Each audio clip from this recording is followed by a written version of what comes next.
E aí, tudo certo? Sabe, às vezes a gente passa pela nossa própria rua e nem se dá conta das forças invisíveis que estão ali, moldando tudo. Pois é, hoje a gente vai fazer exatamente isso. Vamos pegar um projeto de faculdade e transformar ele num guia prático mesmo, um guia de campo.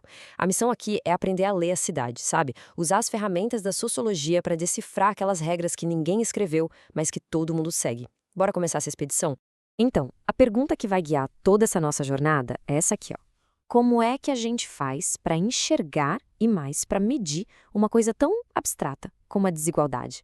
Parece impossível, né? Mas é exatamente isso que a gente vai descobrir. Vamos transformar a teoria numa expedição de pesquisa de verdade. Ok, nosso plano de ação tem 4 partes bem claras. Primeiro, a gente define a missão, o que a gente quer descobrir. Depois, a gente vai para campo com 2 frentes de ataque. Digamos assim. Uma é a dos números, para a gente ter aquela visão geral de cima. A outra é a das vozes, para a gente entender as histórias, o lado pessoal da coisa.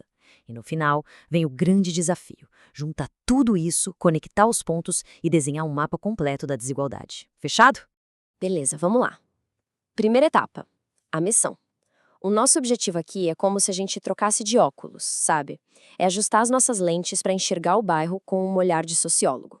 A gente vai investigar aquelas regras que não estão escritas em lugar nenhum, as dinâmicas escondidas que decidem quem pode fazer o quê e onde. E o nosso foco é bem específico, tá?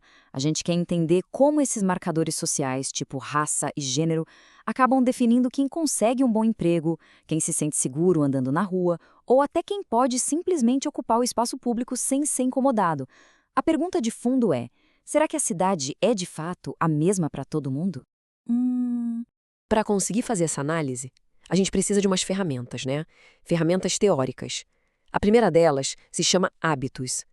Pensa assim, é como se fosse uma memória muscular, só que social. São aqueles hábitos, o jeito de ver o mundo, que a gente aprende desde pequeno e que moldam como a gente age, muitas vezes sem nem perceber. A segunda ferramenta é o conceito de capital. E olha, não é só de grana que a gente está falando, não. Tem o capital social, que é a rede de contato, sabe? O famoso QI, o que indica. E tem o capital cultural, que é o conhecimento, a educação, as habilidades que a pessoa tem e que abrem portas. É justamente a distribuição desigual desses capitais que está no centro da desigualdade. Ok, teoria à vista, agora vamos botar a mão na massa. Parte prática. Nosso primeiro passo em campo é conseguir aquela visão de satélite da comunidade.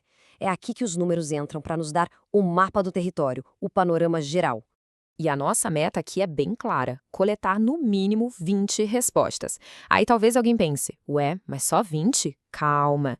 20 é um número mágico que já permite a gente começar a ver alguns padrões surgindo. Claro, não é uma amostra estatística gigante, mas já é o suficiente para a gente sair do achismo, transformar impressões em dados e identificar as primeiras tendências ali no bairro. A ferramenta para isso? Simples e direta: Google Forms. Mas atenção, o prazo é super importante. Tudo tem que estar coletado até 26 de abril. Pensa nessa etapa como a fundação de um prédio. Se essa base não for bem feita, a pesquisa toda pode desmoronar lá na frente. Então, foco total aqui. Certo. Com o mapa dos números na mão, agora é hora de descer do satélite. A gente vai largar a visão de cima e começar a caminhar pelas ruas. O segundo passo é qualitativo. Agora a gente vai ouvir as vozes, as histórias, as experiências de quem vive aquela realidade ali, no dia a dia. Para guiar essas conversas, a gente tem um roteiro com 5 perguntas-chave. Cada pergunta é como se abrisse uma porta para um assunto diferente, sabe? Desde o mercado de trabalho até a divisão das tarefas em casa, da sensação de pertencer àquele lugar até a percepção de segurança. E aqui vai uma dica de ouro, hein? A abordagem é tudo. O objetivo é criar um ambiente de confiança, para que as pessoas se sintam à vontade para contar suas histórias de verdade. E tem um ponto aqui que é crucial. É preciso registrar fielmente o que foi dito, palavra por palavra.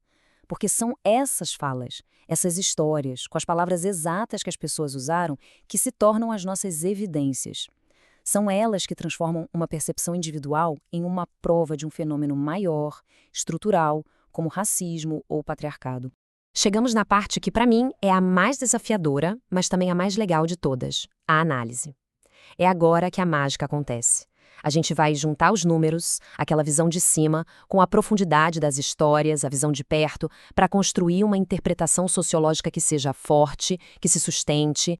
Olha, e aqui disciplina é a palavra-chave. O cronograma é apertado, são 3 semanas bem intensas. Semana 1, foco total nos números. Semana 2, imersão nas vozes, nas entrevistas. E na semana 3, é sentar e costurar tudo isso no relatório final. Pensa que é tipo uma corrida de revezamento. Você precisa fazer a sua parte bem feita para passar o bastão direitinho para a próxima etapa. E na hora de montar o relatório final, não tem segredo. A estrutura é essa aqui, passo a passo. Primeiro, a gente apresenta quem são as pessoas que responderam, o perfil delas. Segundo, a gente analisa os gráficos, o que os números estão dizendo. Terceiro, a gente traz as falas das entrevistas, as citações diretas, para dar vida àqueles dados.